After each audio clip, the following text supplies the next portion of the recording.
Hello student, कक्षा 11 में आज हम 5वां प्रश्न करेंगे। निम्नलिखित में विभेद कीजिए प्रोस्टोमियम और पेरिस्टीमियम और सेप्टल नेफ्रिडिया और फेरिंजियल नेफ्रिडिया। तो पहला है प्रोस्टोमियम। तो एक केचुआ के प्रथम खंड पे पाया जाता है। इसका मैं PDF बाद में भेज दूंगा, खाली अभी मैं समझा रहा हूँ, समझ लें ध्यान से। तो चित्र के द्वारा देखते हैं। तो प्रोस्टोमियम केचुआ का ये प्रथम खंड है। केचुआ मान लें, वैसे बनाया ठीक से नहीं है मैंने अभी। केचुआ है। अब इसके प्रथम खंड कहाँ है? यहाँ पे। तो उसके मुख के आगे लटका एक मांसल पिंड होता है। ठीक है, मांसल पिंड जो है ये, इसी को क्या बोलेंगे हम? प्रोस्टोमियम। और ये रहा इसको, या फिर ये थोड़ा सा बड़ा करके दिखा दिया है यहाँ पे। और पेरिस्टोमियम केंचुए के अग्र छोर पर देखें स्थित प्रथम खंड को, जो मुख गुहा को चारों ओर से घेरे रहता है, उसको बोलते हैं पेरिस्टोमियम। तो पेरिस्टोमियम क्या होता है? संवेदी अंग होता है। इसके द्वारा केंचुए को अंधकार प्रकाश का आभास होता है। यह मिट्टी में सुरंग बनाने में भी सहायता करता है। कौन सा? प्रोस्टोमियम। और दूसरा अंतर है पेरिस्टोमियम में कि इसमें आगे की ओर अधरतल पर जो है मुख स्थित होता है। इसमें भोजन ग्रहण करने और प्रचलन में ही सहायता करता है पेरिस्टोमियम। तो समझ गए। इसके बाद है दूसरा सेप्टल नेफ्रिडिया और फेरिंजियल नेफ्रिडिया। तो इसको भी चित्र के माध्यम से समझते हैं। तो फेरिंजियल या सेप्टल नेफ्रिडिया, तो सेप्टल नेफ्रिडिया 15वें और 16वें खंड में होता है। 15वें और 16वें खंड में क्या पाया जाता है? Septal nephridia. और जबकि फेरिंजियल नेफ्रिडिया 4th, 5वें और 6वें खंड में पाया जाता है। ठीक है। इसके बाद यह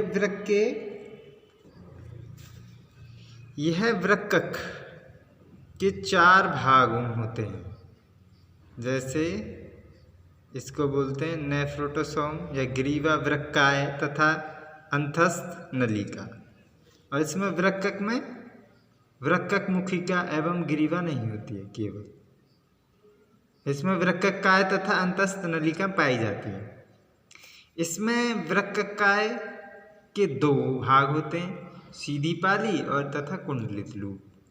कुंडलित लूप की लंबाई सीधी पाली से लगभग 2 गुनी होती है। इसमें क्या होता है? वृक्ककाय की सीधी पाली तथा कुंडलित लूप की लंबाई बराबर होती है। इसमें अंतस्थ नलिका आंत्र में खुलती है। इसमें अंतस्थ नलिका ग्रसनी एवं ग्रासनाल में खुलती है। तो अगला प्रश्न है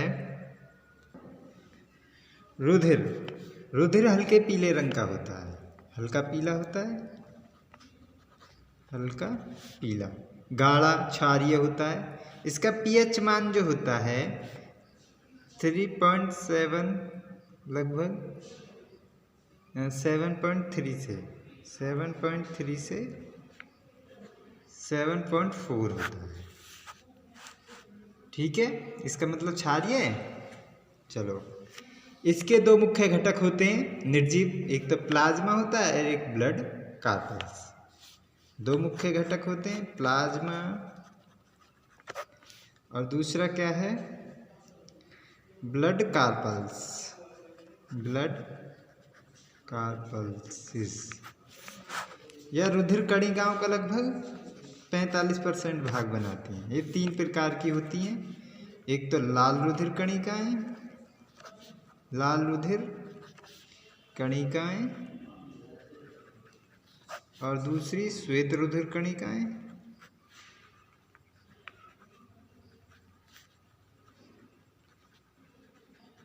और तीसरी है रुधिर प्लेटलेट्स।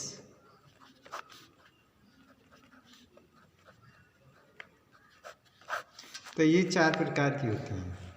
तो लाल रुधिर कणिकाएं या RBCS, इसको बोलते हैं RBCS, रेड ब्लड कार्पेल्स। यह लाल रुधिर जो कणिकाएं हैं यह कशेरुकी जंतुओं में पाई जाती हैं, मतलब जिनमें रीढ़ की हड्डी होती है उन जंतुओं में पाई जाती हैं। और रुधिर कणिकाएं जो हैं मानव में 7.5 से 8 माइक्रोन व्यास तक, और ये लगभग 50 से 55 लाख पुरुषों में पाई जाती है। कहते हैं ना कि अरे इसकी तो RBC घट गई है बहुत ज़्यादा बीमारी के कारण, और ये स्त्रियों में लगभग कितनी पाई जाएंगी, 45 से 50 लाख प्रति घन मिली पाई जाती हैं, प्रति घन मिलीमीटर। तो ये गोलाकार होती हैं, ठीक है, उभयतल होती हैं और केंद्रक सहित सभी प्रकार के कोशिकांगों में पाई जाती हैं। इसके बाद ये केंद्रक में, गोल्जिकाई में, माइटोकॉन्ड्रिया में, सेंट्रियोल में, ठीक है, केंद्रक, गोल्जिकाई,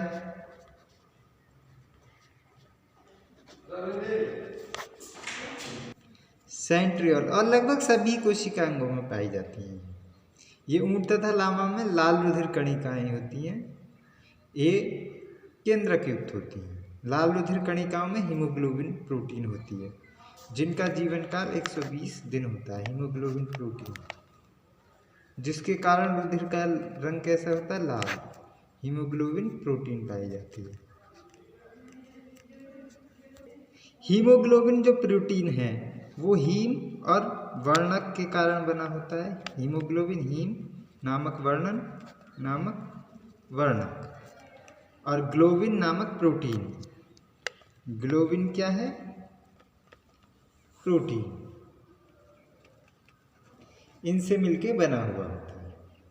हीम पादपों में क्लोरोफिल के समान होता है, जिसमें क्लोरोफिल जो मैग्नीशियम के स्थान पर होता है।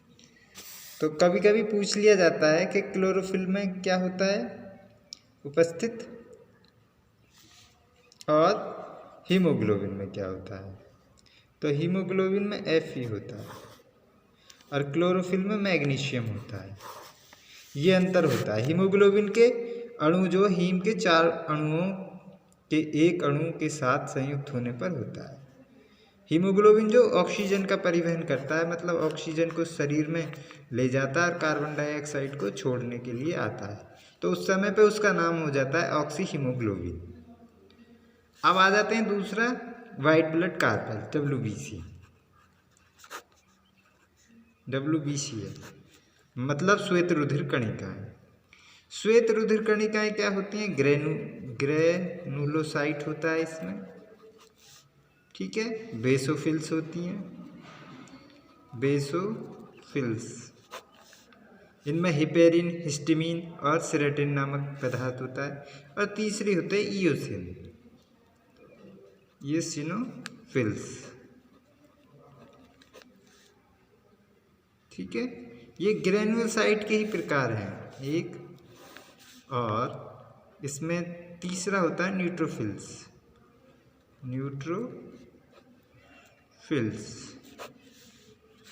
और बी, ये मान लीजिए ए, ये मान लीजिए बी। इसको बोलते हैं हम एग्रेनुलोसाइट्स। एग्रेनुलोसाइट्स में क्या होता है, लिम्फोसाइट होता है, लिम्फोसाइट्स। दूसरा होता है मोनोसाइट्स, और अगला जो है हमारा तीसरा जो नंबर था वो कौन था, रुधिर प्लेटलेट्स, जिनको गांव में प्लेट्स बोलते हैं ना, प्लेट घट गई बीमारी के कारण प्लेट घट गई, वो यही है, प्लेटलेट्स है उनका नाम सही, मलेरिया के कारण। तो इन्हें थ्रोम्बोसाइट भी कहा जाता है, थ्रोम्बोसाइट्स भी कहा जाता है। और यह पूर्ण कोशिका नहीं अपितु अस्थि मज्जा की कोशिकाओं में पाई जाती हैं। इनके विखंडन से केंद्रक विहीन छोटे छोटे टुकड़े हैं। रक्त में इनकी संख्या लगभग 1.5 से 3.5 लाख प्रति घन मिमी होती है, प्रति घन मिमी होती है।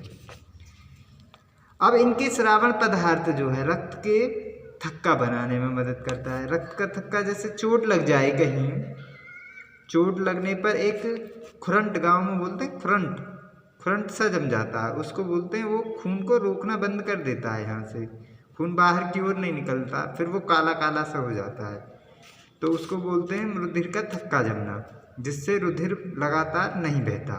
तो इसकी कमी से शरीर में रक्तस्राव संबंधी विकार पैदा हो जाते हैं।